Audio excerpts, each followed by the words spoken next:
Cal, you can't fight your way out of some situations. She is right, but hopefully others can for me. Simple rules.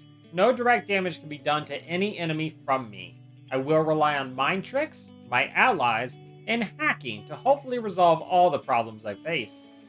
I am allowed to use force push, pull, and lift to move enemies as long as I never hurt them with my abilities in any way. There's no dropping enemies off cliffs and saying it was gravity's fault, alright? All this must be done on grandmaster difficulty. If accidental damage or death occurs, I reset time with quitting to the last save. If I'm forced to deal damage with no alternative, it will be marked as an act of aggression. Let's try to keep those to a minimum, shall we? I've never felt so ready to quit a challenge so early. 50 minutes to deal with the very first squad of troopers that Cal is set against. Despite my best attempts to peacefully trick this trooper into falling to his death at his own volition, or push him up to his enemies on the yacht or pull them down to us, no alternative to murdering the first 3 solo troopers with my own saber. Before I can weep and gnash my teeth in mourning for the murders I've committed, I get my teeth knocked from my skull as I'm teamed up on. This increase in numbers is good on one hand, as Mind Trick takes the burden of violence from me, but it has 2 major problems. Well, 3 actually. 1, it costs so much force, which I can only regenerate through perfect dodges at a very tiny rate. 2, I have to slay the victor as no one is around to finish them off. And 3, the worst and most unexpected detail. These shield guys have a high chance to immediately shake off the mind trick, wasting my force and immediately returning them to Jedi hunting. This is infuriating, I admit, as I have no clue what causes them to resist the mind trick versus attacking their allies twice.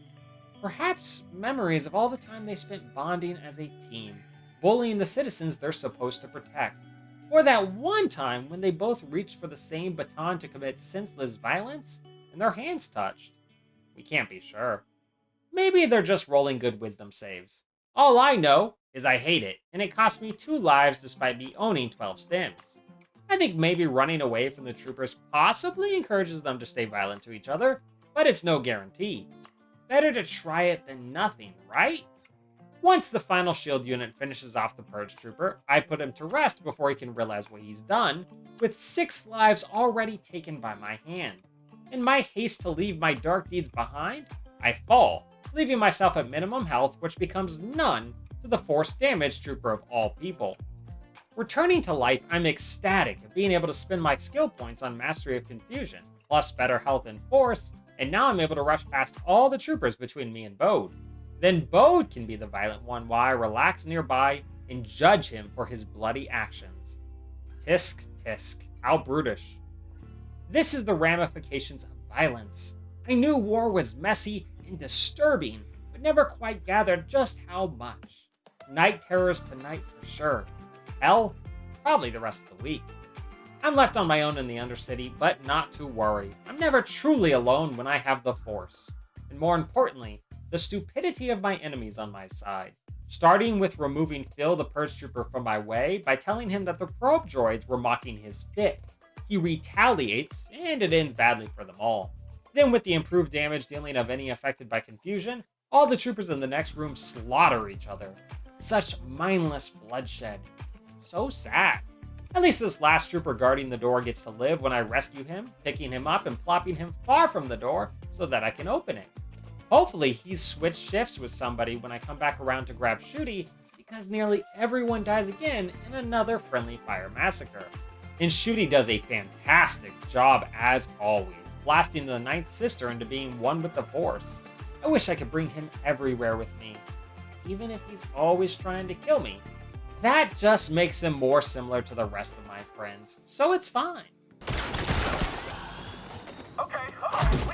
I can't be blamed for that, can I?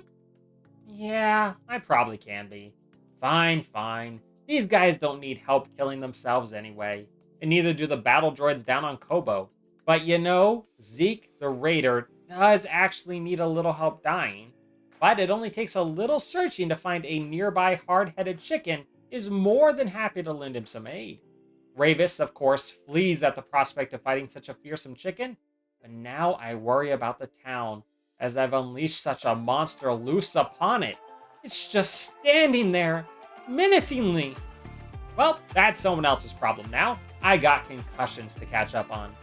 Heading towards Dagon, I considered my options, and I figured my best chance at avoiding direct bloodletting was in turning again to my small, deadly friend, the chicken.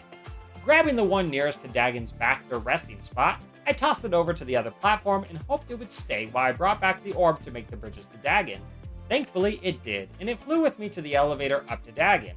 Here I worried that I wouldn't be able to open the door forward with it in the room, but if I stick it next to the stairs and wait for combat to drop, I'm golden. After accidentally bonking its head on the entrance, I'm delighted when I successfully get the chicken into the boss room. I genuinely wasn't sure I'd get this far. I'm even more surprised when he's still here post visions of the past. Though he sure does look sinister in the shadows. Give him a dark robe and he'd give Palpatine a run for his credits as Lord of the Sith. I'd only get one chance at this since a reset won't bring back the Sith chicken. But there's nothing to fear, as Dagon not only is deeply outmatched, he also doesn't even dare strike the chicken. He recognizes when his odds are hopeless, and in moments the headbutter has done the job, forcing Dagon to flee. I can't believe I could have done this in my no lightsaber or force only challenge, but I never thought of it before. Insane. Well, time to leave the chicken here to serve as the future boss fight for whatever poor adventurer comes along after me. On Jeddah, Marin and the Empire both do a fantastic job at killing the Empire. Where Bode had destroyed the security droid on Coruscant, Marin easily beats both the Scritan and the ATST by herself as I work on my dodge skills. Just because I refuse to inflict damage doesn't mean I can't still be of use as a distraction. And to heroically rescue the ATST driver so he doesn't blow up with his machine. You can't prove he died when Cal yanked him out after all. Heading to the Shattered Moon, the Raiders assist me by destroying the small droid army here, and then each other. But I grow worried when the Magna Guard blocking my way easily defeats the final Raider. Or what I thought was the final Raider. Turns out there's the jetpack unit, who wasn't too eager to follow me the whole way. He's got no problem slaying the Magna Guard for me, and then staying back here for eternity. But while the rest of the droids on this moon can be easily bypassed, the lightsaber raider guarding the ruined compass is a true dilemma for me. There's absolutely no chance I can bring in a friend with how big of a gap there is between platforms. Even if I could, most are droids anyway, which I have no control of, so I'm stuck battling solo. My first plan is to let his grenades do the work. Not by pushing them back, as that would be an act of aggression, of course, but by getting him to walk into them. Yeah, no can do. Now we know his intelligence is slightly above every Imperial. What to do about this? What to do? As long as I sprint block, he's not really any danger, so I have time to ponder a possible solution. Pulling him is no use. But here's an idea. Let's just be a good person and help him out when he drops his ball. I won't push it back to him, because that would be aggressive. But if I just hold on to it, we'll both have to endure the damage, and I'm the one with medicine. It's not direct damage, and often he causes me to drop it back in his direction when he shoots me, so I think I'll just enjoy this loophole. It's not my fault I have manners and help him pick up his dropped items. You can count this as a loss, but I'm just gonna go with it.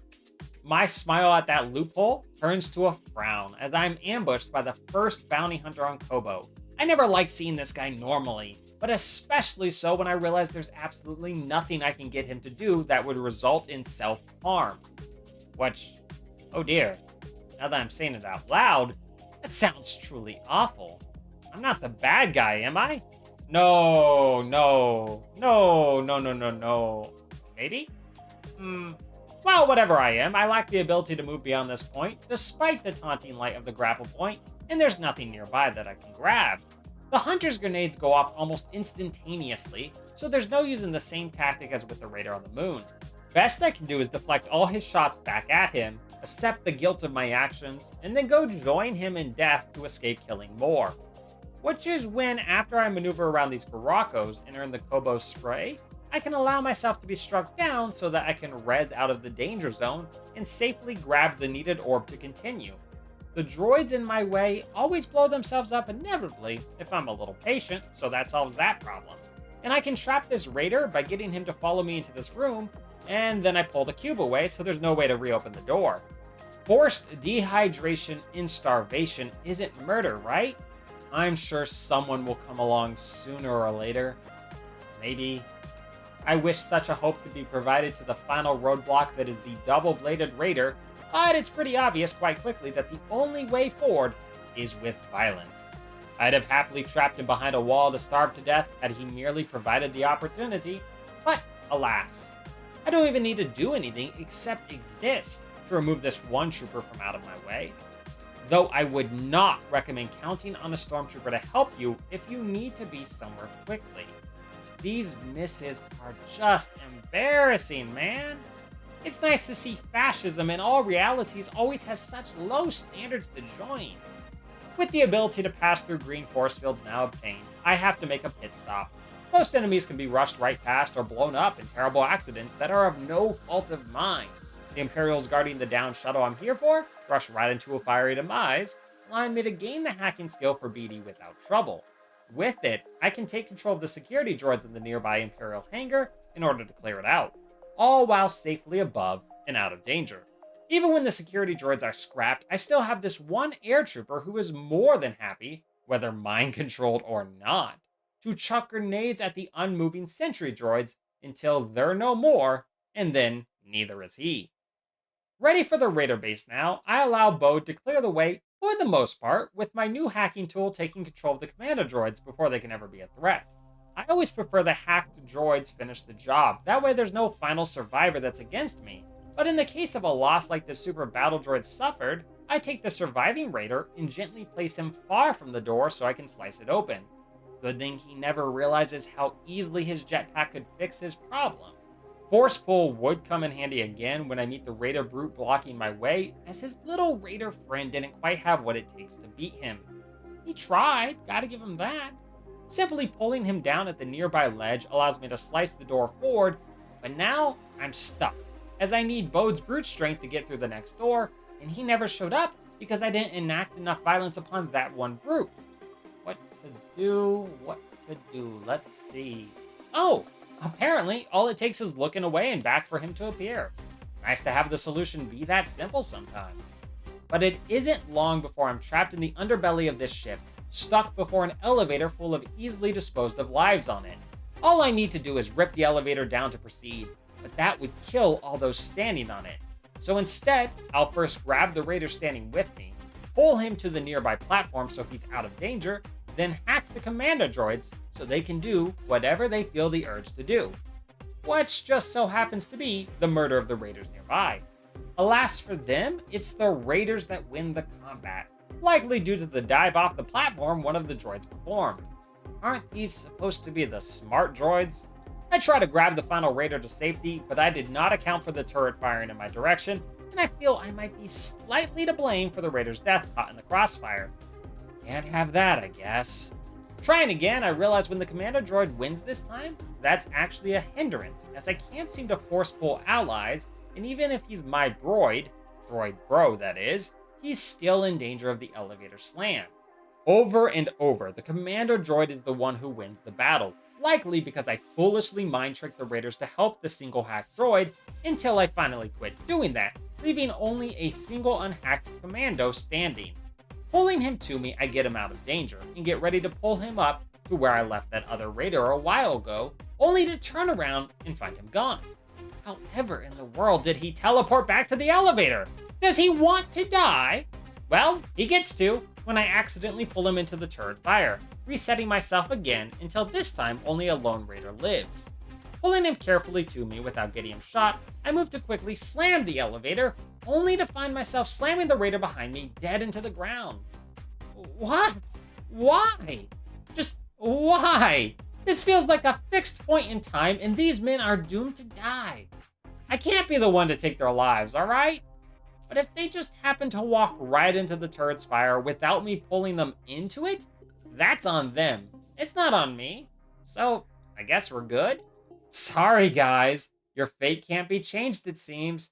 But I don't have to have the guilt of your deaths on my conscience. In order to beat Dagon and rescue Z, I need to make the ultimate sacrifice and allow Dagon to strike me down so I can be free from this arena. Taking the elevator right next to the meditation point, I search for worthy recruits to help me do what probably a worrisome amount of people have longed to do: murder their boss. That elevator itself is a test of patience, as it takes 45 seconds just to go down it and another 45 seconds to go back up. At least it's only the droideka that keeps trying to kill me in the elevator, as the raiders are a little busy having the worst experience of their lives as I refuse to let them go. It might be a small mercy that usually moments later, those lives would end when I try to pull them to the platform. It's hard enough to get them right to the edge of the window so they're in reach of my pole, but even if I can grab them, the barrier guarding the edge blocks all attempts to bring them into the arena.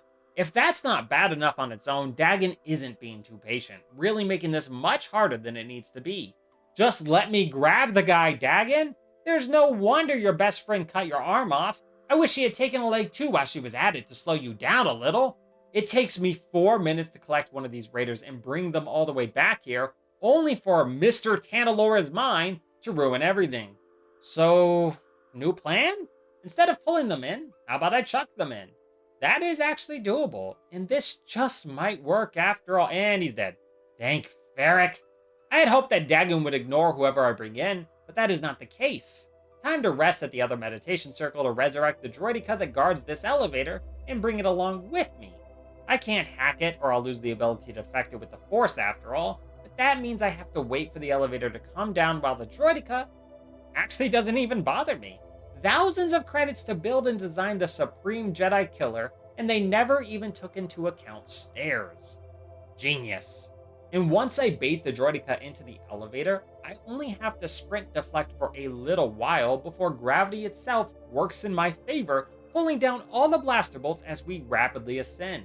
Feel like this isn't how science works, but I don't know enough to dispute it. Works for me. What doesn't work for me is how incredibly hard it is to get the droideka close enough to the window and stay there before I leap over to the arena, try to grab it, watch it roll to its death instead, and nearly join it there as Dagon lays into me, only getting saved by turning back time to retry the experiment.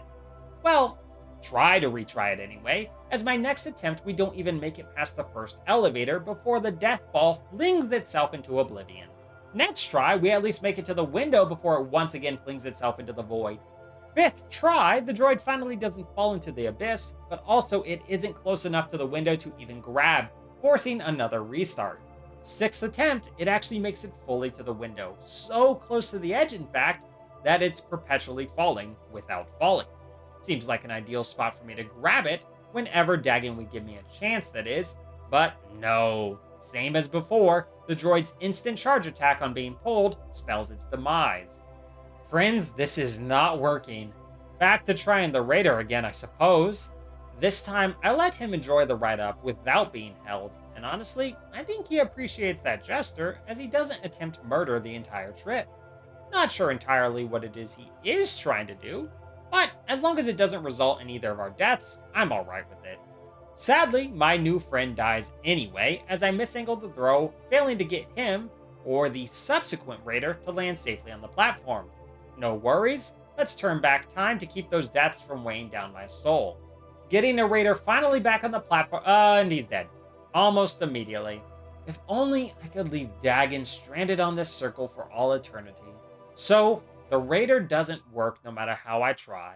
There doesn't seem to be a way to grab a stronger unit than the regular raider either, as anyone stronger is blocked off by too big of voids, while the strongest enemy nearby, the brute, would never make the distance to Dagon's arena.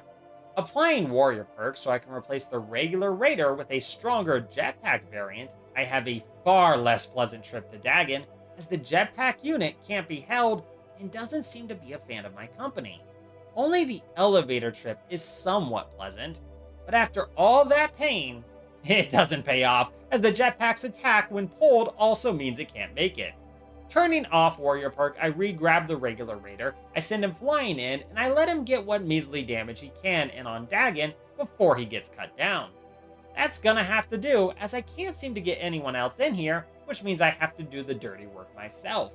I thought about chucking in multiple regular raiders to whittle Dagon down, But I know that won't work as I need Dagon not to kill them immediately, something he would definitely do as I grab the others, and there simply isn't enough of those raiders, plus they would likely just attack each other as well.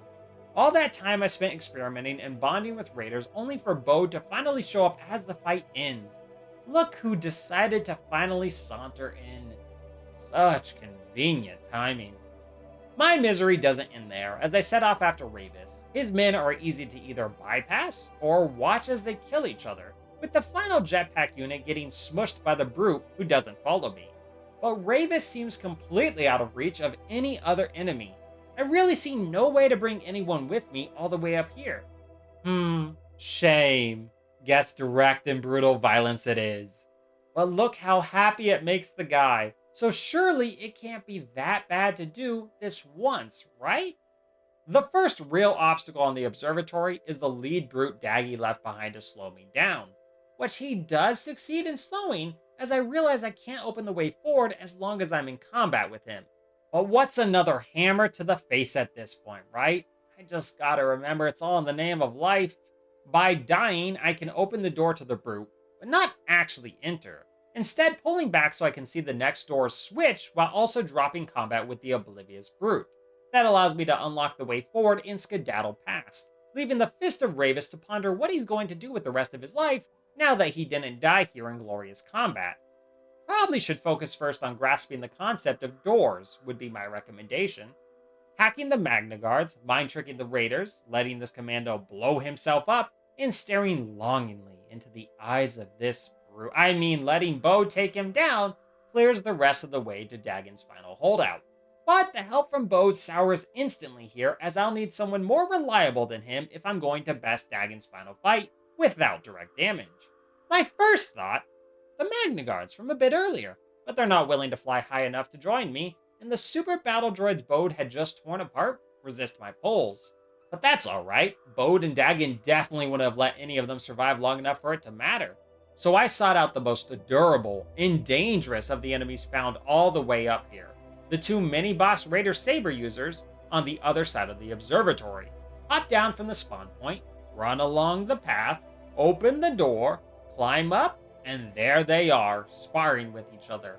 At first, I'm not picky about who I grab, grabbing the double-blade user, Dursin, with a lift and a pull while Bode gets distracted by the other fighter. From there, I can just keep pulling him along until he falls down, and then I can lead him to the other side of the area. Unfortunately, this is not only where Bode reappears to do his job, but also where the path is blocked by a high climb. Another lift and pull, though, will fix that as the raider slices me, something I do want as it makes up the distance needed to get him up here.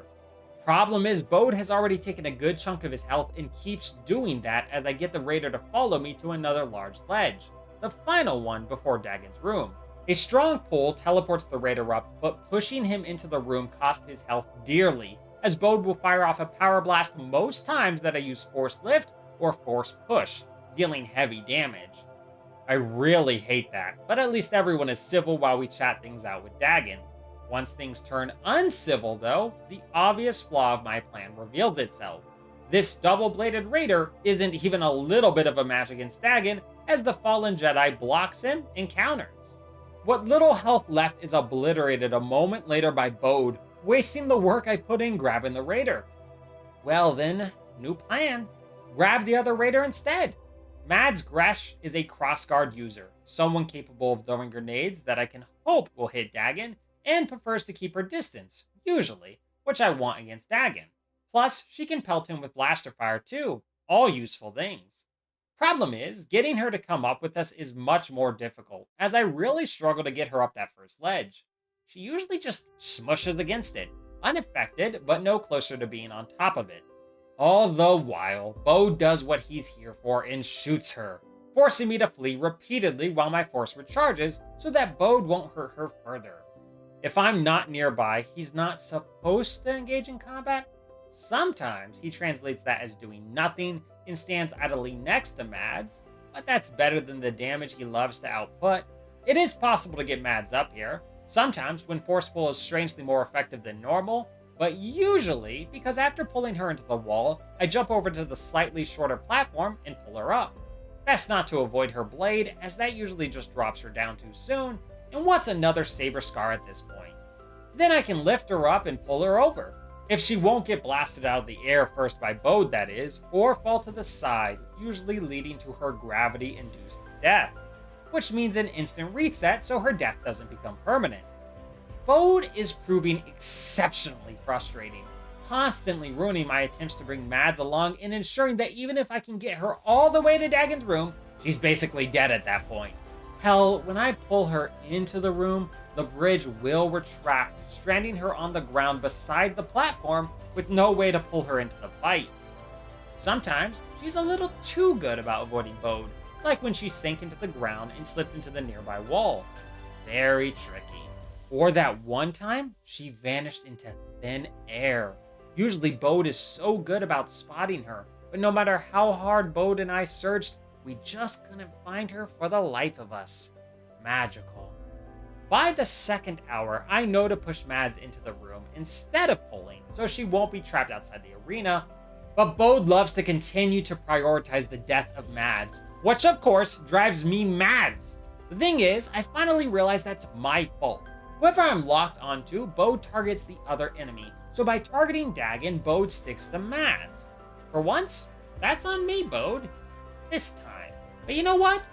None of this actually matters beyond scientific curiosity, because no matter what I do, Mads always dies. Bode's damage, sure, that really hurts her odds. But let's just say Bode didn't exist. Not only would my day be immediately improved, but Mads would make it to Dagon untouched. But even in that scenario, once Dagon reaches his second phase rather early into the fight, Dagon's bubble bursts my bubble that Mads can survive as she has no awareness of his moves and is caught in the blast quite easily. She may not die immediately from it, but that will wear her down while she's doing very little to Dagon's health, despite her best attempts with her blaster and the occasional grenade.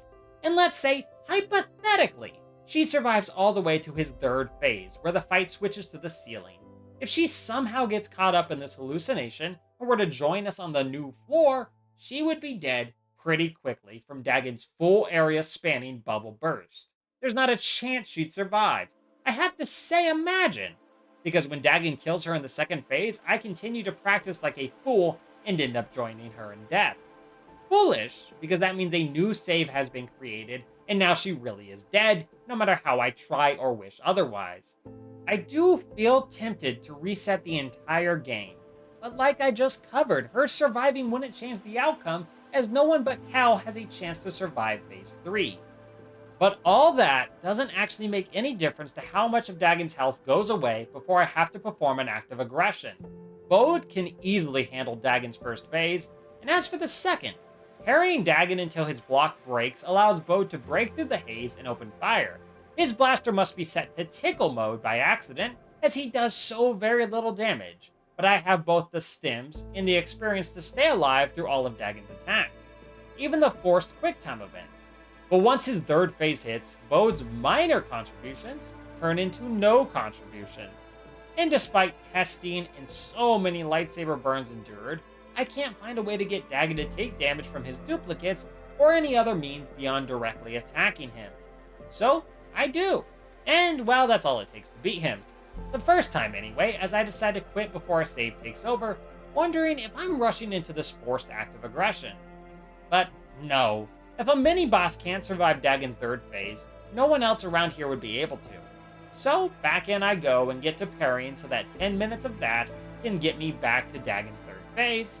Should be simple to win again, right? Yes. Yes, it should be. But arrogance is a quick killer of the self, as I discover. Time to recenter, breathe, and try again. That will do it. After 8 minutes to get to the third phase and 3 more minutes to finish the job with swift, aggressive effort. Gotta send him on to Mads in the afterlife for her to get much-deserved revenge. Revenge may not be the Jedi way, but she's not a Jedi, so good luck to her.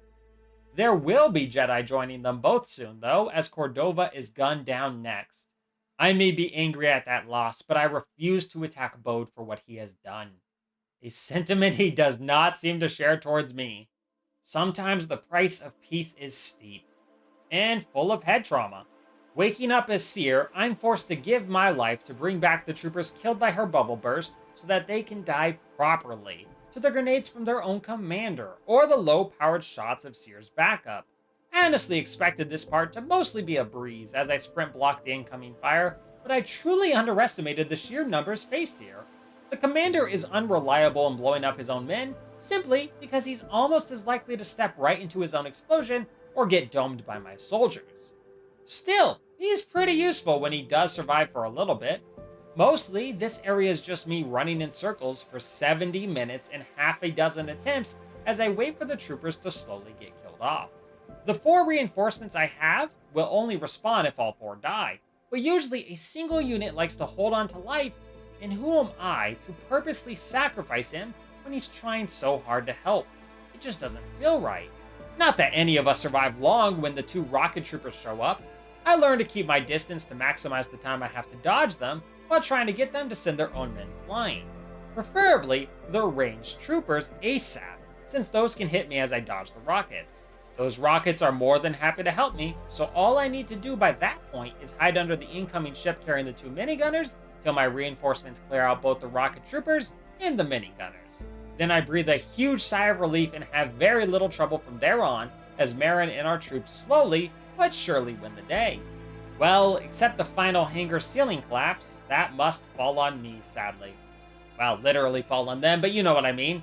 That gives me a chance to catch my breath and say farewell to my friends before I confront Vader.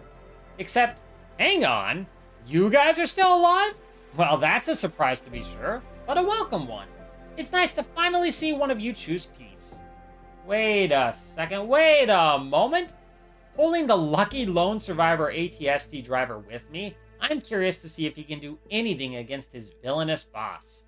Get ready for such an epic battle. Oh, nope, he's dead. Never mind. Good try, fella. I feel a little guilty about that, I gotta admit. Well, with no other way to handle Vader, I guess it's charge attack for an easy near win, as the consequences of forsaking my peaceful ways catch up with Seer. Not that pacifism really worked out well for Cal earlier either. Troubling.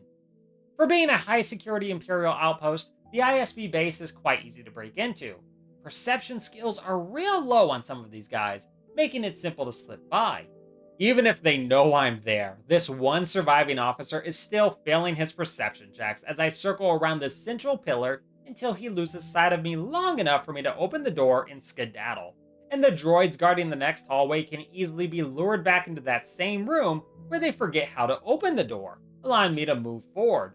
I don't even need a closed door to handle the next sentry droid.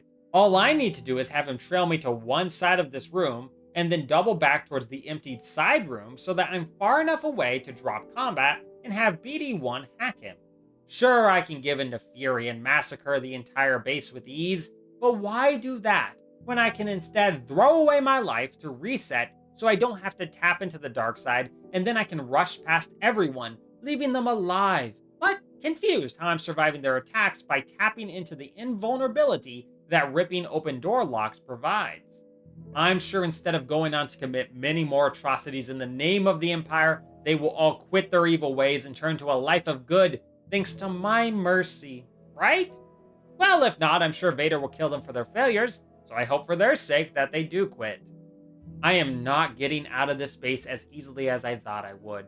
This hangar always manages to find a way to inflict some sort of mental pain on me in every timeline. Problem 1. The first wave of enemies can be mind-tricked to take each other out, but that will leave a survivor behind that I'd have to eliminate myself. That is, unless I ensure that the last survivor is the commander with the grenades, as he will dispatch himself for me if I wait around long enough. The major problem there is how often he fails to be the last one standing, as either the minigunner kills him, the purge troopers do, or, well, just as likely he does it himself before the others are dead. But then comes the second problem, the second wave. This one noticeably clear of any grenade wielders.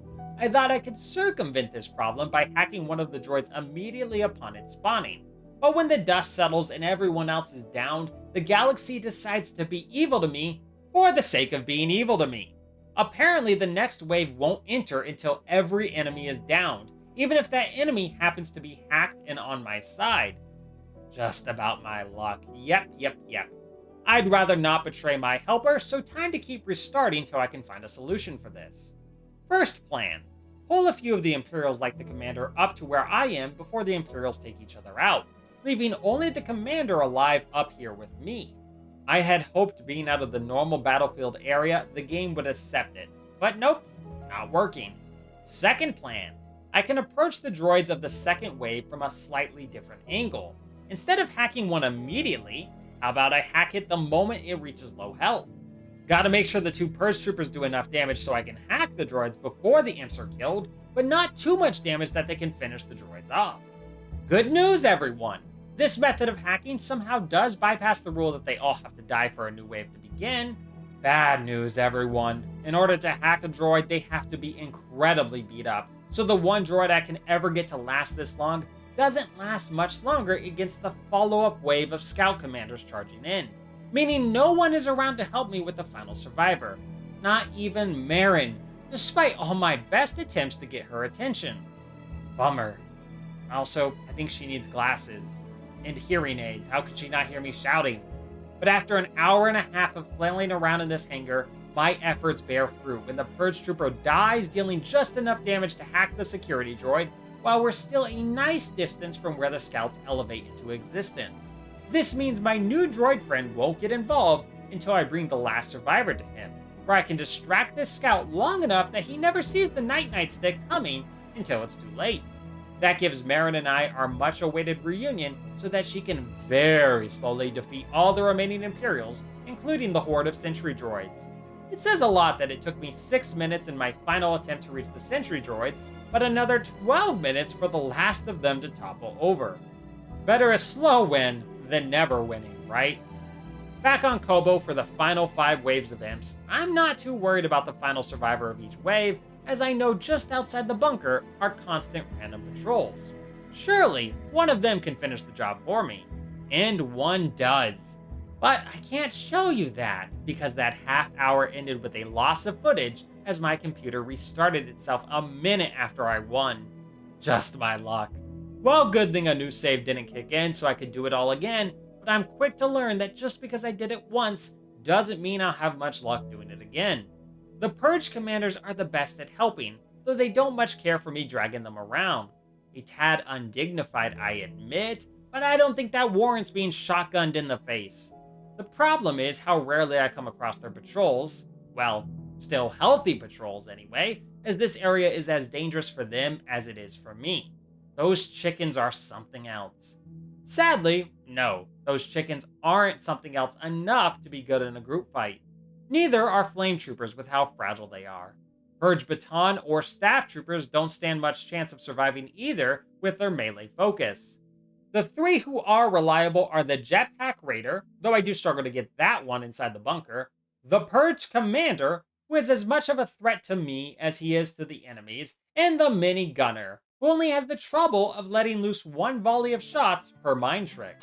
Still, success evades me as I find the droid group especially aggravating to survive, mainly as I lack the ability to do much to them except wait for my mind-tricked ally to survive.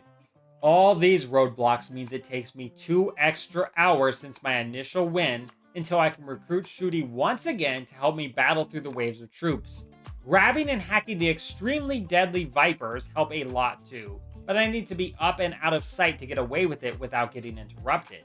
Still, Shooty handles it very easily by his lonesome, and I can finally open the way forward. And then on the way back down, I can have Shooty tag along. I know better than to take him into the Mantis, but I can at least buy him a drink for all the help he's given me. He's a shy little fella though, and no matter how I wish, he refuses to mingle with the people. I don't blame him for that, but he didn't have to shoot me down for trying to invite him. His name is Shooty though, so what can I expect? I hope Shooty takes care of himself. I'm certainly not about to for myself as I head to Tanalorr and go up against Bode. So if it isn't obvious, there isn't a single other enemy on this planet, so there's no getting help. Except for the little help that Marin provides starting us off, that is. But just because I have to ignite my saber does not mean I have to do the majority of the damage here. You see, Bode is fond of using his grenades, and he's not always terribly fond of throwing them far from him, especially if I'm close to him. That means if I run behind him at the same time he throws, he will be the one in the blast. That's all Bode's doing, which is great for pacifism. Terrible for the health though, as Bode doesn't do that too commonly, slashing and gunning me down much more of the time. Even if he throws the grenades, it doesn't mean they will be close enough either. Plus, they don't do much damage. That means my defense needs to be as perfect as I can get it, with all 12 of my stems ready to patch up what mistakes I make, sprinting to keep block going in to ensure I'm running right at him whenever he uses his grenades will usually result in him throwing his grenades close enough for damage. And thankfully, resisting his quick time grab doesn't actually damage him, merely acting as a forced push. You would think with how long this takes, I'd have plenty of time to talk Bode down, but he's not particularly interested in conversing right now. I personally would be ready to change tactics in chat after the 12th or 15th time that I embarrassingly blew myself up, but I guess he's a more stubborn soul than I. And yes, even if I do all of this, once Bode loses his grenades and guns in the final phase, there is no other means to handle him indirectly. That means the blade must be used for its terrible purpose, and Bode must go down the old-fashioned way. Why did I bother with all of that if it counts as one act of aggression either way? For the fun of it, and seeing just how possible everything is, of course. The entire point of all challenges, after all. Also, to show Bode the self-destructive nature of rage. Tisk tisk, Bode. Guess I'm just better than ya. Huzzah! After 22 hours, 45 minutes, 42 deaths, and 15 acts of aggression, we've shown one can't be purely a pacifist in Jedi Survivor, but you certainly can get away with it far more than one would think. I'm sure making everyone kill each other was far more moral than doing it myself, right? You're saying it doesn't make me that different from Palpatine and how he manipulates others into fighting each other?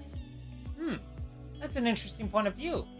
I'd argue you'd be right, but Palpatine is ugly, and Cal, he's handsome. So therefore, it's okay when I do it. I thank you all very much for watching, and I hope you enjoyed it as always. I'm off to spread more acts of non-violence, as is the Jedi way. May the Force and the peaceful path be with you.